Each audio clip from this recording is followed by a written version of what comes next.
town you never heard of.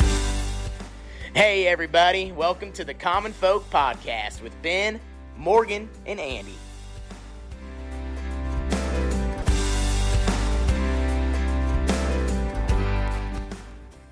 Welcome back to the Common Folk Podcast. Yeah. Hi, guys. How's it going?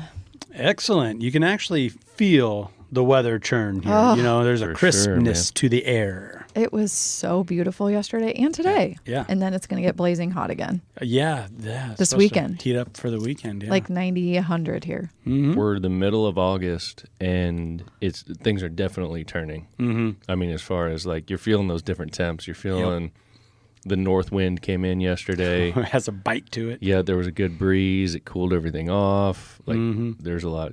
It's going down that road already. Yep. And got my first football broadcast this weekend. So Oh, yeah. who's playing? Class B. Okay. Beatrice taking on Elkhorn North, that new school on the north side of Elkhorn. Now, this is actually the third year of being around, but this will be their first year with seniors. Because when they start these new schools, a lot of times they allow the seniors to stay in their established district, with their school that they've been with for 3 or 4 years. But this will be the first year that this new school will actually have a senior class that has been playing or been part of the program for 3 years. It seems early to have a team already ready. They must have really been practicing for a while. It is considered week 0, but that's kind of mumbo jumbo to me. It's like, no, it's week 1. Yeah. It's the first week of football. But why do you give them a week 0? Like it's a bye. Like that's weird. But we had essentially the first day of football yesterday. Yeah, but that's just like practice. I mean, these guys are ready to like throw down. Yeah, on a game. They'll start playing in a couple of weeks. Yeah, yeah. I mean, that's junior high kids. So they had all their equipment issued. Yeah, their lockers, all the things. Now it's time to roll. And they've been doing the 7-on-7, the passing camps and all that stuff all summer. So they're ready. They're ready. Yeah. They're ready to go. It should be a lot of fun. Well, you guys ready for this one today? Speaking of ready to go, what are we talking about? Well, we have been chatting about a couple of random topics that are going around, and something that's about to hit here in a little under a month here in Nebraska, and it plays all across the country because it's actually happening in a lot of different states. Yes, it is. And it has to do with concealed carry, weapon concealed carry. So I think for folks around here, what we've all understood is if you want to conceal and carry a firearm, you have to go through a class. It takes a day or two, however that's set up. You got to go to the state patrol office, put in your application, pay your money. Give them your fingerprints. Yeah. Give them your I got fingerprints. printed. Yeah. Yep. Get your mug shot. My picture is so bad. Anyway, side note, I should totally pull that out. You have to pay for the class. You have all these things that go into it. It costs you a few $100. Yes, it does. To be able to carry a gun around. And that recently got changed. To what? And Andy, I'll let Andy speak on it because he kind of brought it to our attention. This happened back in April-ish and is supposed to be finalized here in about a month or so. Yeah.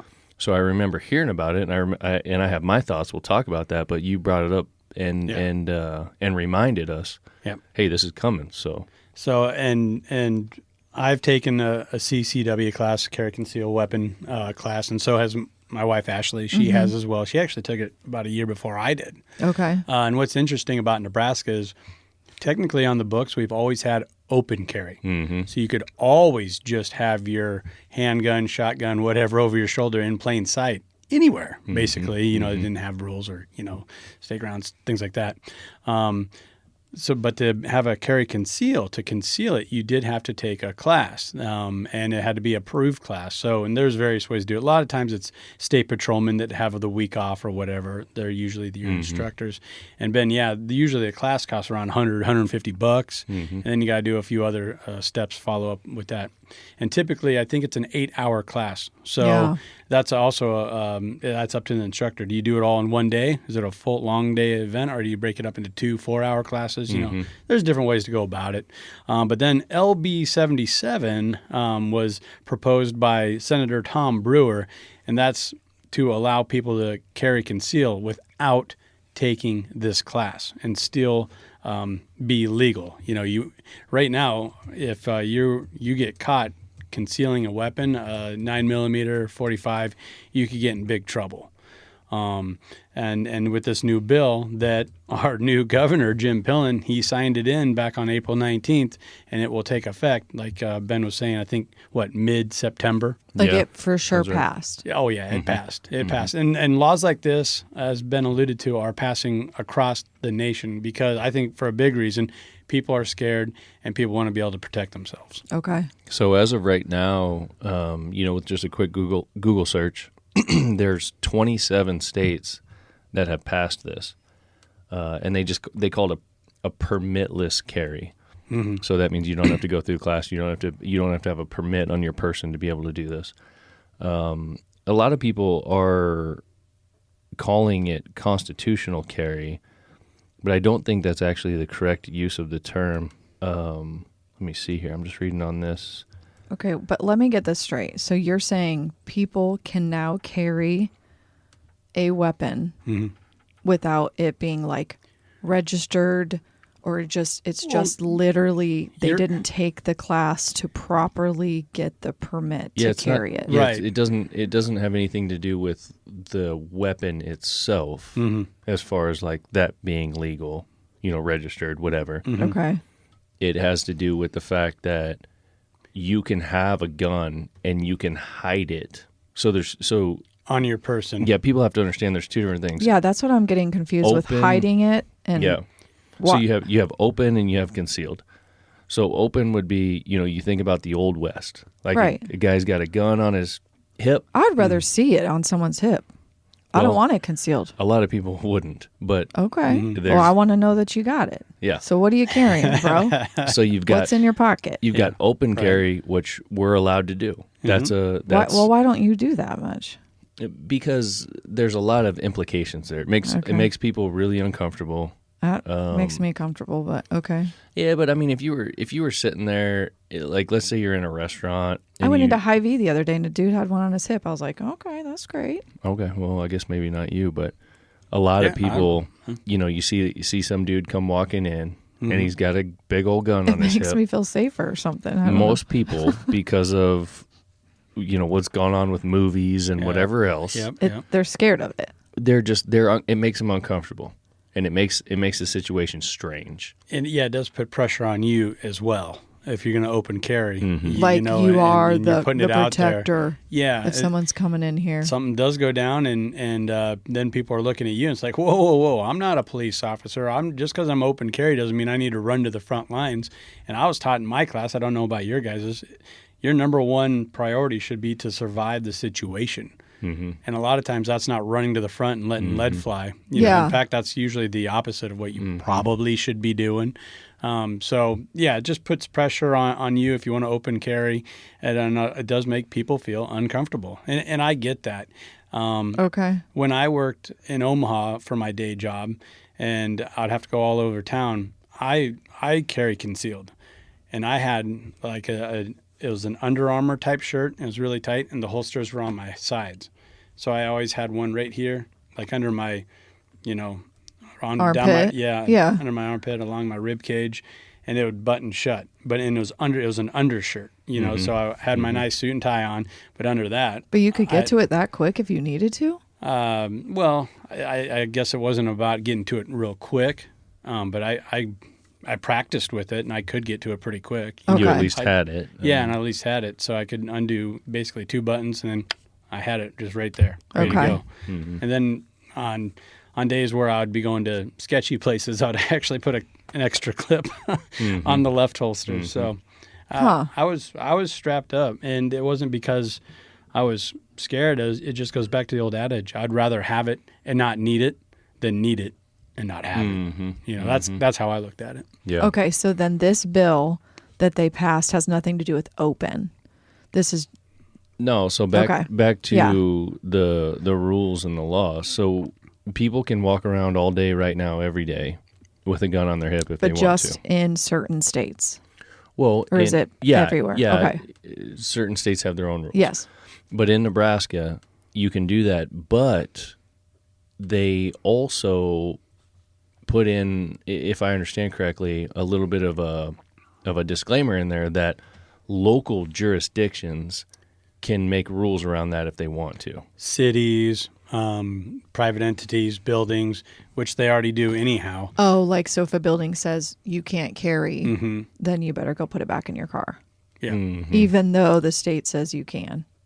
Yeah, I gotcha. right. Okay. So they allow that. So that's been going on for a long time.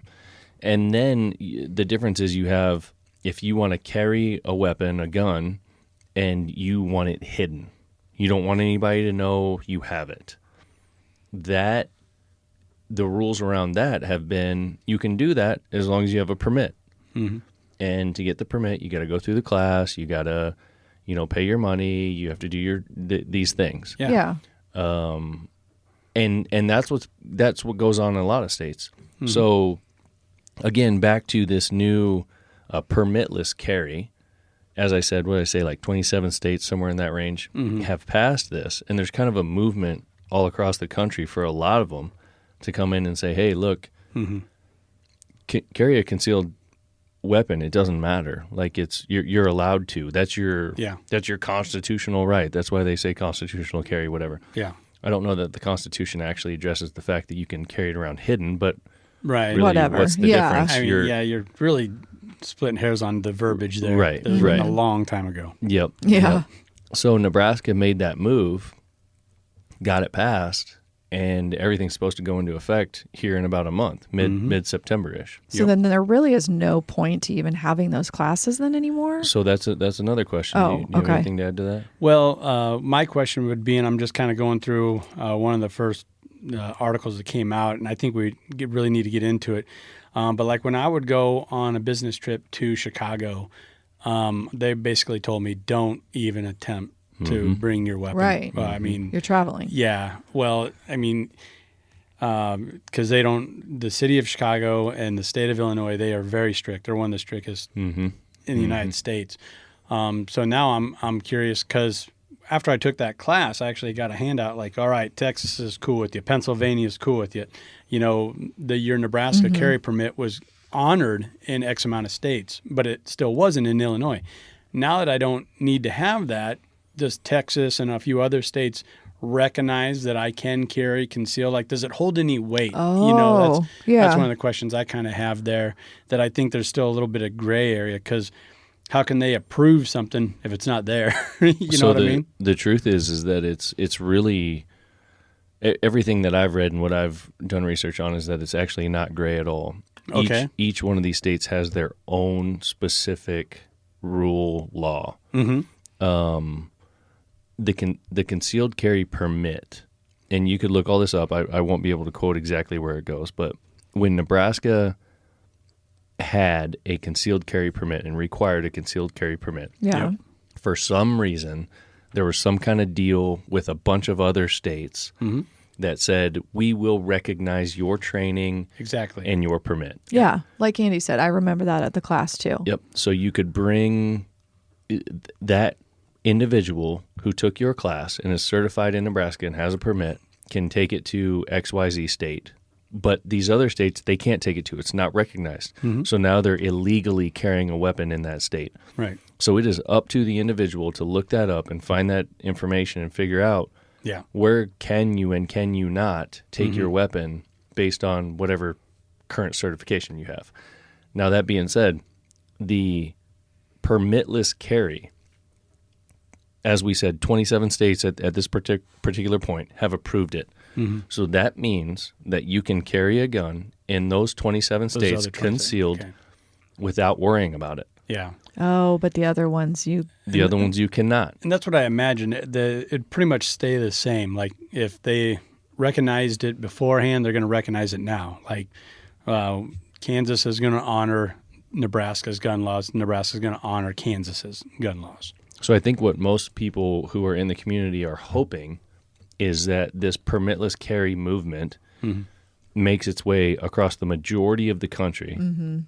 And then you don't have to worry about where do I have a permit, where do I not have a permit, Yeah. where am I allowed to, where am I not allowed to. Yeah. They want it to just be open, like that anybody can do it wherever they want. Yeah. That's what most of the people in the community are thinking. Yeah, they're trying to put pressure on the feds to go ahead and make a sweeping rule like, yes, we acknowledge it. And it's kind of funny, like, I think kind of how a lot of this originated, and it does this with a lot of different laws, regulations. The government, like, this isn't our bitch. This is on the states. This is why we passed all these things so you guys could control yourselves. Well, now, I don't know if they like the way that the tide has churned as far as this one has gone. Because the states are like, all right, fine. We're tired of crime. We're tired of good people getting mugged. We're going to go ahead and let them protect themselves now. Yeah. So I've got a buddy that we've talked a lot about this exact topic, and he does a lot of research and spends enough time in Minnesota that he feels like he needs to figure out how that works. So our current permits and permit lists doesn't let you carry in Minnesota. No way. So now his plan is, I'm going to travel to Minnesota. I'm going to find a class, take a class there, become certified in their state. Their state has connections with a bunch of other states that Nebraska doesn't, and it gives me the ability to carry in all of these other states as well. Okay. So essentially, like, I'm going to run all over the country and just take everybody's classes, and then I can carry wherever I want. I mean, that makes sense, but that's so stupid. Like, why the frick do you have to do that? It's dumb that you have to do that, for Yeah. sure. Yep. We used to go fishing in Canada a lot, and we were always told, like, well, if you want to come back, you want to go bear hunting, or you want to do this or that, or just have a handgun on you, like while you're out in your cabin for a week or two. It's just easier to just buy the firearm in Canada and just have it live up there and be waiting for you when you get there. Rather than bring it. But I think it used to be pretty relaxed, especially for like deer hunters and bear hunters. That's a huge part of their economic, tourism part is fishing and hunting. Yeah. So I do think that it used to be a lot easier than what maybe it's turned into the last couple of years. But speaking about fishing and hunting, do you have to do that with hunting? Like if I wanted to go hunt in Colorado, I have to be permitted there?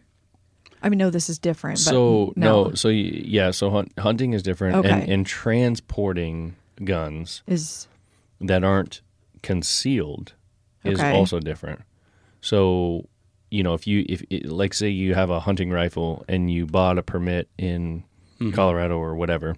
But you just could buy a permit. You don't have to like take a class in Colorado to be certified in Colorado. No, because you're talking. There's a difference between handguns and concealing handguns, and then hunting rifles. Yeah, big old deer rifle or a shotgun, 12 gauge. Yeah, whatever. Obviously that's not going to be concealed, right? Yeah, they get considered different. So there's certain rules on how to transport those and not have them loaded, and all that kind of stuff. Okay. And some states do. Okay, you're not 21, you do have to take a hunter safety course or something like that. Right. And that's a little bit more relaxed. Where if you have a Nebraska hunter safety, Iowa and everybody else is usually going to recognize that. You don't have to take a hunter safety course, which is basically the exact same materials and handouts, across the states. Sorry, not to go that way. So but with the concealed carry deal, I think what we should dig into is like one of the big oppositions to this permitless carry is a lot of people are saying, well, now we're going to have a bunch of untrained people out in the wild carrying guns. They haven't been through any classes. They don't know what the heck's going on. Anybody can go buy a gun and they can put it in their pocket and, run around and cause all this trouble and blah, blah, blah. Yeah. Okay. All right. That's doomsday. Let's talk about the class itself. How many have you been through? Concealed carry. Concealed carry, I just took the one. So we been through took two. the original. We took one originally and let our permit lapse. Oh, no. On accident. I never even actually went and got it. He got it, had it, and then it lapsed. So then you had to take a second one. You have to redo everything. Yes. Yep. Dumb. So we've taken a couple of them. So between the three of us sitting here, we've been through 3 different classes. tell me, as a outdoorsman, as a gun owner, as growing up around all that, what did you think about the class? Simple. That's a one word. It's simple. Mm-hmm. But that wasn't the first time that I've fired a handgun. It's not the first time that I've been out to the range. And one thing that my instructor kept saying, and I agreed with him wholeheartedly, and I probably need to do more of it, he said, don't let this be the end of your training. This should be the start of your training. And the more comfortable you can be with your handgun, the better for everybody, right? And I agree with that. I guess to push back on those people that are afraid of doomsday scenario, where now we're going to have a bunch of untrained people, I think it's going to inspire more people to get trained. They don't have to jump through a bunch of government hoops. That's tinfoil hat people. Now I don't have to go in and give them my thumbprints, And Ben, I was talking to you before we got on here. It sends me down this weird rabbit hole where it's like, well, who's telling me how I can protect myself or my family to begin with anyway? If I want to go see Mount Rushmore, family vacation, and I want to have a handgun on my side because crazy stuff happens, and like I said, I'd rather have it, not need it, than the other way around. Who should be able to tell me that I can't protect my family in that manner? Yeah. Babylon Bee, those guys, they're fantastic. The way that they can take a heavy topic and infuse it with humor and lighten it up a little bit. And they're they're doing this cutaway interview of this guy that's up for like 24 different murders that he's usually doing using a handgun. He's like, yeah, these new handgun laws, I just don't know if they work for me. I mean, it's going to be a lot tough, Yeah. Because I guess I'll recognize them, but I don't know. It's not what I want to do. Yeah, so the point is that criminals aren't following them anyway. Exactly. Yeah. But, excuse me, to what you were talking about with the class, you said simple. It is extremely entry level. And the instructor, rightfully so, says, this is just the beginning. You need, after you do this, you need to go on and you need to, seek out more training. Right. And the instructor is 100% correct. Yeah, I agree. How many people do that? I would say very few that run through that class are going and taking additional training and figuring out how to really man that weapon. What I saw in the classes that we went through, and in particular the first one that we went through, there was a lot of first-timers, which is cool. I'm down with it. Bring them in. Bring everybody in. Let's have everybody learn this. And there is a shooting component to that class. So you go through the classroom, which I think is the most beneficial, first of all, the classroom part, because these guys talk about a lot of the laws. Right. And a lot of things that people may not have realized. When to think about having your weapon, where can you bring it, where can you not bring it. To me, that's the most beneficial part of that class. Then we get into the shooting. And I can't tell you how uncomfortable the shooting experience was with half of the people in that class. And it was like a 30-person class. A bunch of rookies. I mean, guns getting waved all over the place. Yep, you're getting swept across, barrel doing this number, going... Right, getting flagged, bad trigger discipline, having one in the chamber when you shouldn't, like all the things that go along with that. And that is why those additional classes are so critical. Or, at a minimum, find a buddy who knows this stuff and go spend time with them. Walk through it with them. That's really the most important stuff. So to me, the class itself, the permit that you get has very little value. The value to me that it brings is that you get exposed to some of the law, and that's about it. And you pay them $150. Right, and you get the permit. Yeah, and then you get a permit, and now you're, and it almost gives you like a, I don't know what's the word, like now I have this. A false sense of security? Yeah, false sense of security, a false sense of authority. Like, look at this card I have. So cool. I can carry a gun around anywhere I want. Without really taking the actual responsibility of what you're doing. And when it comes down to it, it's like so many other things that we talk about. It isn't about some class. It isn't about the rule that the government places on you. It isn't about any of that bullshit. It's about you taking responsibility There you go. for what you are going to do, for the actions you're going to Yep. take. And that right there, that's an underlining thing that I love about this LB 77 in Nebraska. It's actually giving responsibility back to the people, which it never should have been taken away to begin with. That was part of my, well, who are you, Mr. Governor, or this or that, to tell me I can't protect myself? When you're surrounded with people with handguns, you Right, might have one on you. 100%, yeah, You know, like, 100%, Yeah. I mean, it's such a contradiction with a lot of these puppets on TV, scream from the Yep. rooftops and everything else. I also think it's, and it's maybe not the path we want to go down with this topic, but all these cities that have these gun banning laws seem to be the ones with the highest amount of crime. Isn't that something? Shocker. And then the cities that have the most relaxed gun laws, they're the ones that are usually a little bit cleaner, a little bit nicer. Yeah. Crime's not such an issue. Yeah. Well, criminals are opportunists, and that's a fact. Yeah.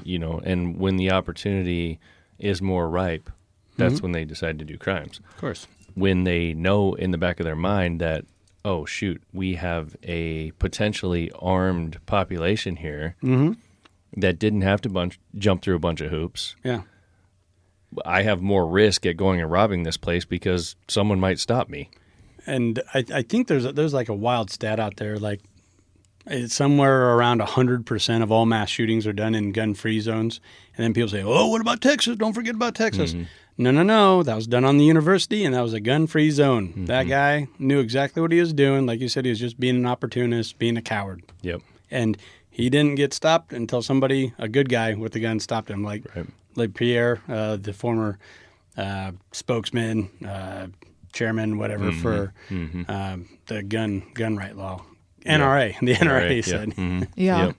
So Yeah. how did this get started? I guess, has this been like years in the works, or, you know what I mean, for them to pass this? Well, this Senator Tom Brewer that proposed it, he's a good old boy, and I actually interviewed him for my hunting and fishing show. He's from out sweet. west. He's a veteran, the whole 9 yards. Okay. So he's the type of guy that you actually want in that position, and I think he's So always he's pushing it. Yeah, I think he's always been wanting to push a bill like this, and now that Governor Jim Pillen was brought into office, and he comes from a long line of hardcore Republicans that are for this type of stuff. Yeah. Typically, it was a good opportunity to do that. And just the climate, like Ben was talking about, how a lot of other states are starting to do this. And it's being driven by the people that want to be able to protect themselves because, let's face it, they're afraid and things have gotten out of control in some of our beautiful cities. It's just, it's not right. Okay. And like you said, I mean, people don't want to be told how they can and cannot protect themselves. Well, and it's also, like I mentioned, we've always had open carry, but that puts everybody in kind of a weird spot. So, I mean, if, let's say I did get busted for carry conceal, I could just take my shirt off or whatever, put my shirt under it, and all right, now I'm fine. Okay, see you later. Right. You know what I mean? Yeah. Like, it was just so Yeah. kind of weird. I just keep thinking about, why do I think that is, why am I comfortable with that? Well, I mean, Maybe it's because your dad always had yeah, and his gun on him, police being a officer. cop, and like, I Could've don't been, really know, yeah. or like I see you have it, or I don't know. You grew up in an environment where you weren't afraid of firearms, and No. that's really good. Right, but I mean, growing up though, my dad didn't really ever have it, or we've talked about this before. We didn't ever go hunting, or he had one. Well, you're hunting adult. gun, but I guess you're but adult life. Yeah. Yeah, that's. I mean, since we've been together forever, and yeah, Yeah, well, that's true. And your mind goes to straight. When you see a gun, you think, "All right, now I'm better protected." That's another Yes, good guy with a instead gun. of feeling intimidated. Exactly. But other people feel that way. Okay. Yeah. Yeah. It's. Do we think any more states are going to jump on this and be I'm sure. 28, 29? We're not ever going to get all 50. There's no way. But Well, no. Yeah. There's plenty Okay. that won't go down that road, but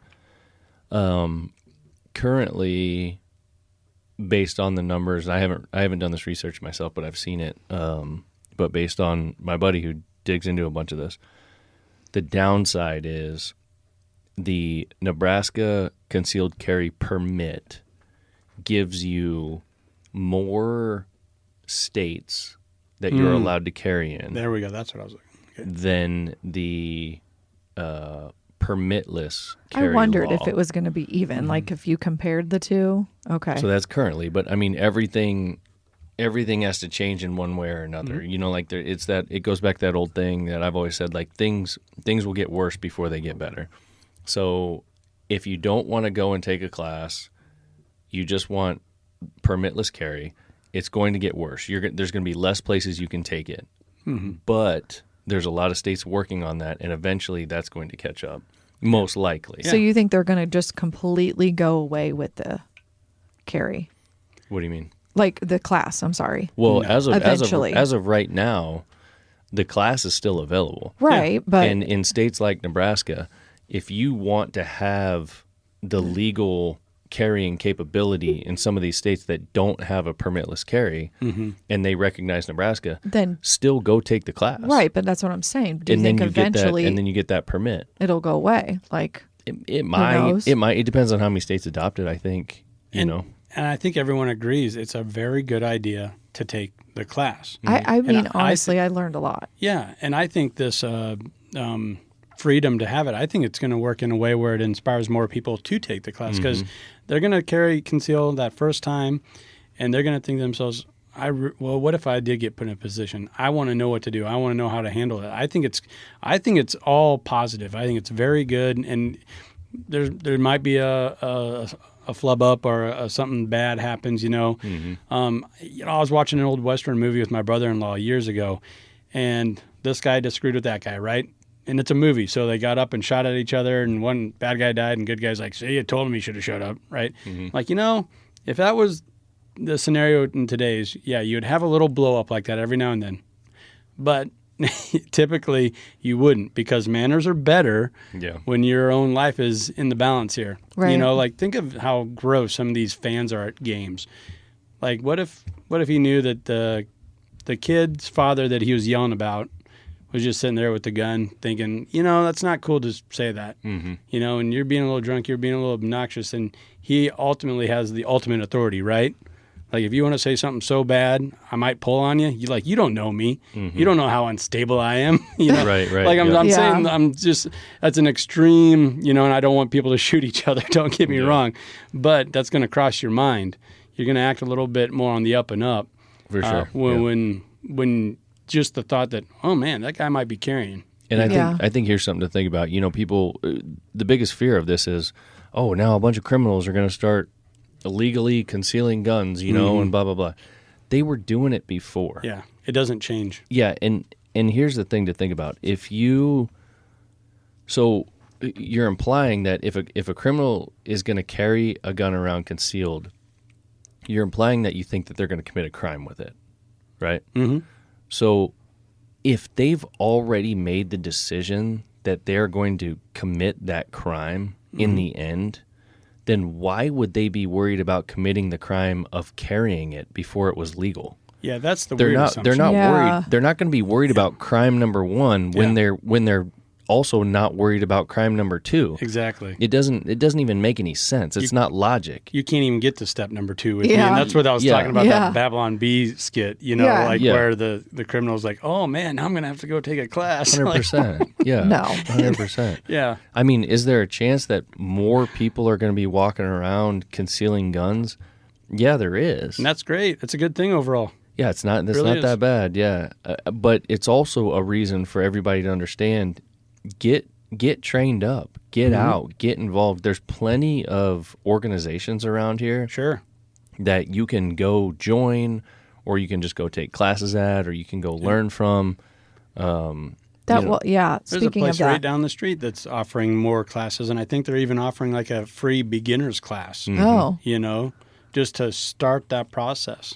When I was talking about the class learning a lot, I do think it was more learning, not really hands-on. There wasn't a ton of hands-on. I wish, again, it was maybe a little bit more for someone that's newer to it. But again, there's not that much time. Like they say, you have to do more of it. They only can teach you the basics.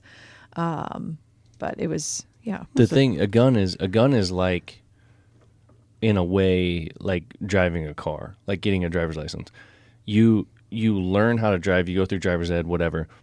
But every single car that you get in, operates differently. The controls are in a different spot. The pedal feels different. The brakes operate differently. The car's bigger or smaller. That's a good comparison. The blinkers are in different spots. Yeah. Whatever.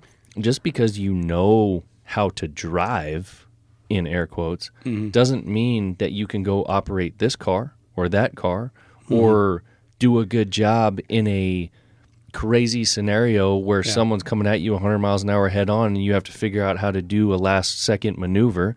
You still have to train for all that kind of stuff. And guns are the same way. Every gun is different. Every single one operates completely different. You're totally wrong here, Ben. A gun's way safer than a car.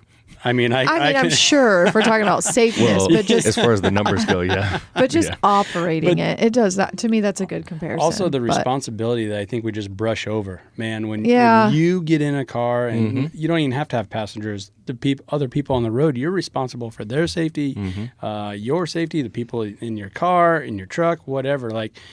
And we just kind of brush that over, and there's so many deaths and this and that every year from negligent driving, distracted driving, all this stuff, drunk driving, and we just kind of brush that off. But when it comes to guns or drugs, then our hair stands up, and now we're screaming at each other. Yeah. So that's a great comparison, but I look at it more like the responsibility factor. When you get behind the wheel, you are responsible for other people's lives. And a gun, you can, even if you are carrying, you don't need to take that step. You can just crawl under a desk or run away if something does happen. Absolutely. So to me, there's more responsibility to driving than carry conceal. I don't disagree with that. Yeah, I agree. And the point is like let's say you get in your buddy's car for the first time that you've never drove. You got to set the mirrors. You got to understand where all the controls are. Check the tire pressure. Whatever, right? You got to get all the feel for how this thing's going to operate. Otherwise, you're going to kill somebody. Right. Yeah. I mean, that's how it is with guns, and it shouldn't be a whole lot different in my mind. I mean, as far as the responsibility, like you said, the responsibility of understanding how this thing operates. Where does my responsibility come in this thing?